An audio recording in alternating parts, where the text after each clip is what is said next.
ವರ್ಷ ಮುಂಗಾರು ಮಳೆ ಕೊರತೆಯಿಂದ ಭದ್ರಾ ಜಲಾಶಯದ ನೀರಿನ ಮಟ್ಟ ಗಣನೀಯವಾಗಿ ಕುಸಿದಿದೆ. ಆದ್ದರಿಂದ ಶಿವಮೊಗ್ಗ ಜಿಲ್ಲಾಡಳಿತ ಲಕ್ಕವಳ್ಳಿ ಭದ್ರಾ ಜಲಾಶಯದ ನೀರನ್ನು ಕುಡಿಯುವ ಉದ್ದೇಶಕ್ಕೆ ಮಾತ್ರ ಮೀಸಲಿಡುವ ಮಹತ್ವದ ನಿರ್ಧಾರವನ್ನು ಕೈಗೊಂಡಿದೆ. ಈ ಬೆಳವಣಿಗೆಗೆ ಕೃಷಿಗಾಗಿ ನೀರಿನ ನಿರ್ಲಕ್ಷ್ಯತೆಯಿಂದ ಸಾವಿರಾರು ರೈತರಲ್ಲಿ ತೀವ್ರ ಆತಂಕ ಅನ್ನುವಂಥದ್ದು ವ್ಯಕ್ತವಾಗಿದೆ. ಜಲಸಂಪನ್ಮೂಲ ಇಲಾಖೆ ಹಾಗೂ ಮೈಸೂರು ಪ್ರಾದೇಶಿಕ ಆಯುಕ್ತರ ನಿರ್ದೇಶದಂತೆ ಶಿವಮೊಗ್ಗ ಜಿಲ್ಲಾ ಡಿಸಿ ಆದೇಶವನ್ನು ಹೊರಡಿಸಿದ್ದರು. ಲಭ್ಯವಿರುವಂತಹ ನೀರಿಗೆ ಕುಡಿಯುವ ನೀರಿನ ಅಗತ್ಯಕ್ಕೆ ಮೊದಲ ಆದ್ಯತೆಯನ್ನು ನೀಡಬೇಕು ಅಂತ ಸೂಚಿಸಿದ್ದಾರೆ. ಮುಂದಿನ ದಿನಗಳಲ್ಲಿಯೂ ಕೂಡ ಮಳೆಯ ಕೊರತೆ ಮುಂದುವರೆದಿದೆ ಆದರೆ ಕುಡಿಯುವ ನೀರಿನ ಸಮಸ್ಯೆ ತೀವ್ರವಾಗಿಸುವಂತಹ ಸಾಧ್ಯತೆ ಇದೆ. ಈ ನಿರ್ಧಾರ ಅನಿವಾರ್ಯವಾಗಿದೆ ಎಂಬ ಆದೇಶದಲ್ಲಿ ತಿಳಿಸಲಾಗಿದೆ.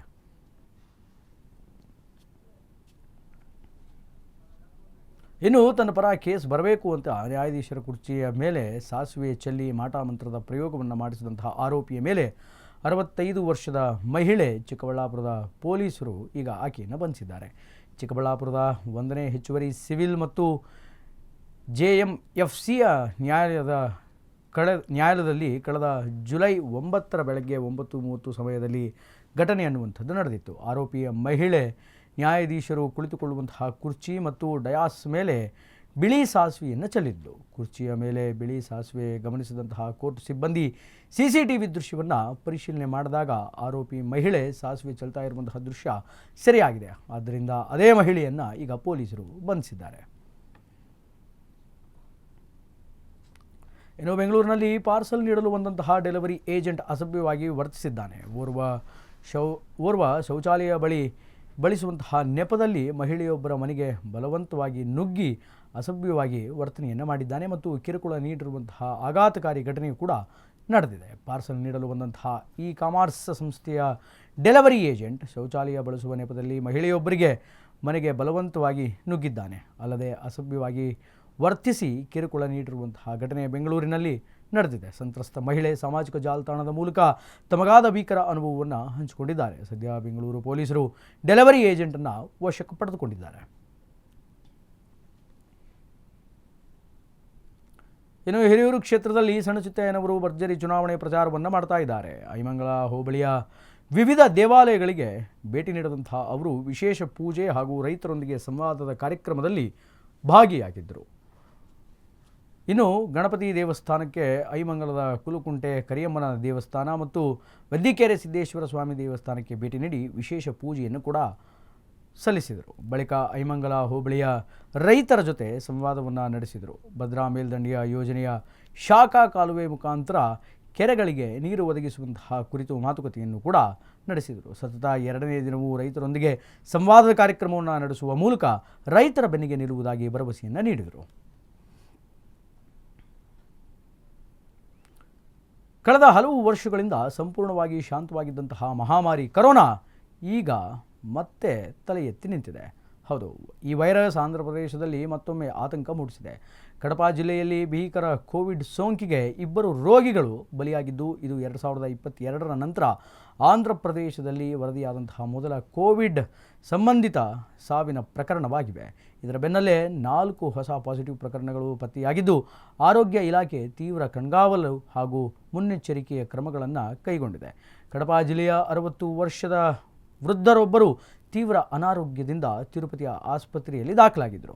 ಬಳಿಕ ಹೆಚ್ಚಿನ ಚಿಕಿತ್ಸೆಗಾಗಿ ವೆಲ್ಲೂರು ಆಸ್ಪತ್ರೆಗೆ ದಾಖಲಿಸಲಾಗಿತ್ತು. ಚಿಕಿತ್ಸೆ ಫಲಿಸದೆ 28 ಜೂನ್ರಂದು ಅವರು ಮೃತಪಟ್ಟಿದ್ದಾರೆ. ಅವರ ಸಾವಿನ ನಂತರ ನಡೆಸಿದಂತಹ RT-PCR ಪರೀಕ್ಷೆಯಲ್ಲಿ ಕೋವಿಡ್ ಇರುವುದು ದೃಢಪಟ್ಟಿದೆ. ಇನ್ನು ಸಾಮಾನ್ಯವಾಗಿ ದರೋಡೆಕೋರರು ATMನಲ್ಲಿ ಹೊಡೆದಂತಹ ಹಣ ಕದಿಯೋದು ಸಾಮಾನ್ಯ. ಆದರೆ ಈ ದುಷ್ಕರ್ಮಿಗಳು ಗ್ಯಾಂಗ್ ನೇರವಾಗಿ ATM ಯಂತ್ರವನ್ನೇ ಕದ್ದುಕೊಂಡು ಹೋಗಿದ್ದಾರೆ. ಒಡಿಶಾದ ಬಾಲ್ಸೋರ್ ಜಿಲ್ಲೆಯ ಖೈರಾ ಪೊಲೀಸ್ ಠಾಣಾ ವ್ಯಾಪ್ತಿಯಲ್ಲಿ ಈ ಘಟನೆ ಸಂಭವಿಸಿದೆ. ಜನಸಂಚಾರವಿಲ್ಲದಂತಹ ಸಮಯವನ್ನು ನೋಡಿಕೊಂಡು 5ಕ್ಕೂ ಹೆಚ್ಚು ದುಷ್ಕರ್ಮಿಗಳು ಕಪ್ಪು ಬಣ್ಣದ ಕಾರಿನಲ್ಲಿ ATM ಕೇಂದ್ರದ ಬಳಿ ಬಂದು ನಿಂತಿದ್ದಾರೆ. ಬಳಿಕ ATM ಒಳಗಡೆ ನುಗ್ಗಿ ಭಾರವಾದಂತಹ ಹಗ್ಗವನ್ನು ATMಗೆ ಕಟ್ಟಿದ್ದಾರೆ. ಕೇವಲ 3 ನಿಮಿಷಗಳ ಅವಧಿಯಲ್ಲಿ ATM ಅನ್ನು ಎಳೆದುಕೊಂಡು ಹೋಗಿದ್ದಾರೆ. ನಿರ್ಜನ ಪ್ರದೇಶದ ATM ಅನ್ನು ಒಡೆದು ನಗದು ದೋಚಿ ಅಲ್ಲಿ ಪರಾರಿಯಾಗಿದ್ದಾರೆ.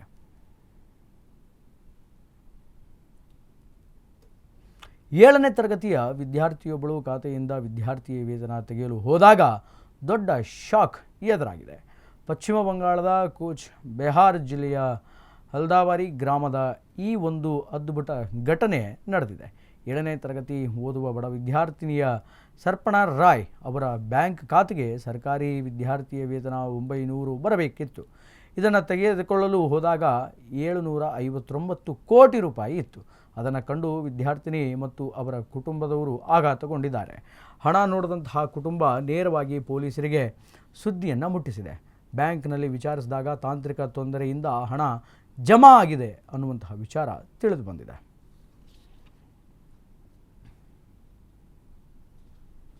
ಮಾದಕ ವಸ್ತು ಹಾವಳಿ ತಡೆಯಲು ಜನರಲ್ಲಿ ಅದರ ಬಗ್ಗೆ ಅರಿವನ್ನು ಮೂಡಿಸಲು ಆ ನಿಟ್ಟಿನಿಂದ ಆಸಾಂನಲ್ಲಿ ಮಹತ್ವದ ಕಾರ್ಯಕ್ರಮವೊಂದನ್ನು ಆಯೋಜನೆ ಮಾಡಲಾಗಿತ್ತು. ಪೊಲೀಸರ ವಶಕ್ಕೆ ಪಡೆದಿದ್ದಂತಹ ಒಟ್ಟು 472 ಕೋಟಿ ಮೌಲ್ಯದ ಮಾದಕ ವಸ್ತುಗಳನ್ನು ನಾಶಪಡಿಸಲಾಗಿತ್ತು. ಗುವಾಹಟಿಯ ಹೊರವಲಯದಲ್ಲಿ ನಡೆದಂತಹ ಕಾರ್ಯಕ್ರಮದಲ್ಲಿ ಸಿಎಂ ಹಿಮವಂತ್ ಬಿಸ್ವಾ ಶರ್ಮಾ ಸಮ್ಮುಖದಲ್ಲಿ ಮಾದಕ ವಸ್ತುಗಳನ್ನು ನಾಶಪಡಿಸಲಾಯಿತು. ರೋಡ್ ರೋಲರ್ ಬಳಸಿ ಮಾದಕ ವಸ್ತುಗಳನ್ನು ನಾಶಪಡಿಸಲಾಗಿದೆ. ಈ ಒಂದು ವಿಡಿಯೋ ಸಾಮಾಜಿಕ ಜಾಲತಾಣದಲ್ಲಿ ಸಿಕ್ಕಾಪಟ್ಟೆ ವೈರಲ್ ಆಗ್ತಾ ಇದೆ ಮತ್ತು ಇದನ್ನು ಎಕ್ಸ್ ಖಾತೆಯಲ್ಲಿ ಸಿಎಂ ಹಂಚಿಕೊಂಡಿದ್ದಾರೆ. ಇರಾನ್ ಮತ್ತು ಅಮೆರಿಕ ನಡುವಿನಂತಹ ಸಂಘರ್ಷ ಜಾಗತಿಕ ಮಟ್ಟದಲ್ಲಿ ಅತ್ಯಂತ ಗೊಂದಲವನ್ನು ಸೃಷ್ಟಿಸಿದೆ. ಹಮಾಸ್ ಜಲಸಂಧಿಯ ಇರಾನ್ ಪಡೆಗಳಿಗೆ ಭೀಕರ ದಾಳಿ ನಡೆದಿದೆ. ವಾಣಿಜ್ಯ ಹಡಗಿನಲ್ಲಿ 11ನೇ ಭಾರತೀಯ ನಾವಿಕರಿದ್ದರು. ಈ ಪೈಕಿ 10 ಜನರನ್ನು ರಕ್ಷಿಸಲಾಗಿದೆ ಅಂತ ವಿದೇಶಾಂಗ ಸಚಿವಾಲಯ ತಿಳಿಸಿದೆ.